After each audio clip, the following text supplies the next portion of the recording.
சாந்தத்தோடும் வணக்கத்தோடும் உத்தரவு சொல்ல எப்பொழுதும் ஆயத்தமாயிருங்கள்.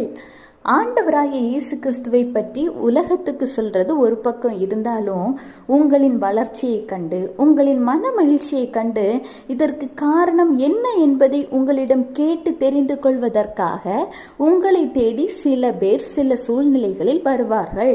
அப்படி வருகிறவர்களிடம் எந்த காரணத்தை கொண்டும் ஆண்டவராகிய இயேசு கிறிஸ்து உங்கள் வாழ்க்கையில் செய்த நன்மைகளையும், அவர் மீது நீங்கள் வைத்திருந்த விசுவாசத்தையும் நம்பிக்கையும் குறித்து சொல்வதற்கு ஒருபோதும் வெட்கப்படக்கூடாது. ஏனென்றால் ஒருவருக்கொருவர் அன்போடு சகோதர பாசத்தோடு இருக்கதான் கர்த்தர் சொல்கிறார். எனவே நாம் பெற்ற சந்தோஷத்தை, இரட்சிப்பை நம் உலக சகோதர சகோதரிகளும் பெற வேண்டும். Have a blessed day. Jesus bless you.